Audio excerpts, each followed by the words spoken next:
Hi, my name is Tomas Gunnarson, and I call myself the gender photographer. I'm a journalist, photographer, and gender expert that create photo exhibitions, guidebooks, and give lectures about equal communication and inclusive communication. In 3 mini lectures, I'm going to tell you about the story behind the project, Images That Change the World, that I created together with the city of Gavle, a small city in the middle of Sweden. We released this project in 2016 in Swedish. Since then, it has been translated and spread to Latvia, obviously, Russia, China, Mexico. And in this first part, I'm going to tell you about why we did it. Why did the city of Gävle think that this was an important project? And why is it important to challenge gender stereotypes? The Swedish version of the guidebook, the intro to that version goes like this. Everyone has the right to dream and to dream big. To dream is to still see all possibilities. Prejudice and stereotypes block those possibilities. Every dream that is blocked and die is a loss for the dreamer and for society, for us all. This we can change together if we want to. This guide is for you who want to make Gävle and the world a little better. And I think this motivation written by the communications director at the city of Gävle is really spot on. Stereotypes can stand in the way of us seeing possibilities in life, who we can become, what profession we can go into, and sometimes stand in the way of us just being ourselves. How did Gävle come to the conclusion that they wanted to do this project? Well, it's a very interesting story. They actually got criticism for the images you can see here. Summer photos Gävle started to use in brochures, on their website, in ads, and it didn't take long until they got criticism for these images. People rang to the communications director and asked him, have you seen these images yourself? Do you realize how they diminish young girls? And he just sat like a question mark and was like, what now? What have people seen in these pictures that we didn't catch ourselves? He called me because they knew about my work as the gender photographer and asked me if we could, first of all, analyze these images and see what the problem was.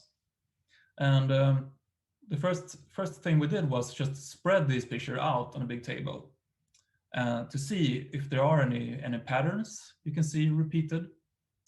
And it was pretty obvious. I mean, once you actually look at pictures in this way, it's hard not to notice some patterns, I think.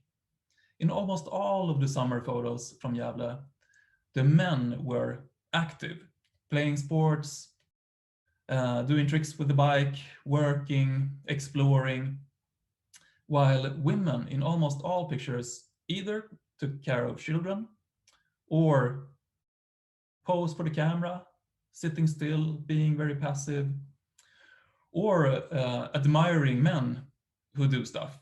For example, here you can see the brave boys jumping from down into the water in the harbor with a group of girls in the background, passively just standing there, admiring the boys. Another example, a picture that looks like it's from the 1950s. A dad that shows the family how to swing a golf club, mini golf, and the mother standing on her knees, exploding. She's that impressed by dad's accuracy. A quick fix I did when we started this project was to find this particular family and ask them if I could take another photo 3 years later. So I did this gender renovation, as I call it. Let the family try another activity and took the pictures when it was the mother's turn to throw the bowling ball and when the dad was cheerleader together with the sons.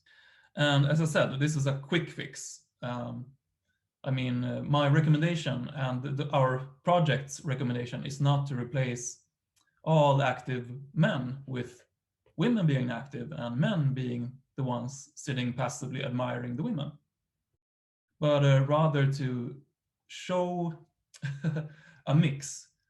I mean, because both men and women are active, exploring, conquering rivers with kayaks, exercising and stuff. The problem was that in Gavle's pictures, you only saw the stereotype. Another example from Gavle, the city of Gavle, when we decided, well, let's make a guidebook to make it easier for the communicators at the city of Gavle to avoid traps like this, stepping in gender cliches.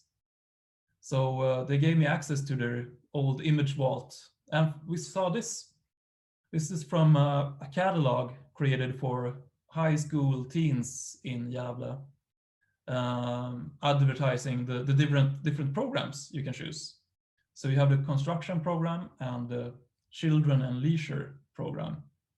And here you can see clearly who's expected to want to study to become a construction worker, carpenter, and who's expected to become a preschool teacher. And I mean, the most common person working with construction or working in a preschool, I mean, these images actually reflect the norm. But if you only show this image repeated over and over, you close people's imagination of what they can do in life, what you're supposed to do based on your gender. One of the main lessons of our project and the guidebook is that you can't be what you can't see. If you've never seen someone that looks like you in a certain profession, sport, or art form, the risk is that you don't even get the idea that you can do that yourself. So that's why it's so important to always think outside the box. If you have the assignment to illustrate what a biker, a motorcycle racer looks like, or a carpenter, horse rider, or preschool teacher, I would say always think, okay, what's the most expected image to use here? Or what is the mental image that pops up in the back of my head?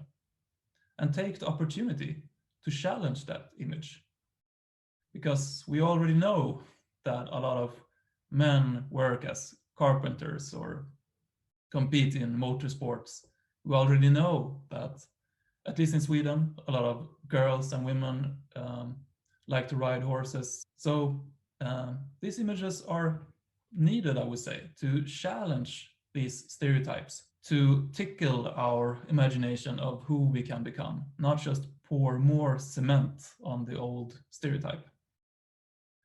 So this is one of the pictures I created for the photo exhibition to try to inspire, stimulate a person to think about stereotypes and what images we already have in the back of our minds. Well, is this the image you expected of a boss? Why not? Well, I can tell you why not. That's because we see images like this repeated over and over in mass media. This is a picture from the biggest morning newspaper in Sweden, Dagens Nyheter.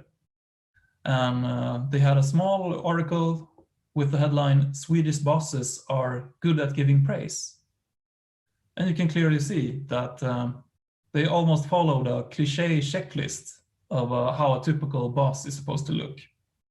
And as I said, what these images do is that they cement our already existing idea of how a boss is supposed to look like, instead of doing what you could do when you have the opportunity to illustrate a headline. You already have the headline for free here. You could have chosen anyone on this photo to illustrate a Swedish boss, because a boss could look like anyone today, have any ethnicity, age, gender. If you want to read more about this topic, you can always go to my home page, genderphotographer.com. Thanks for watching.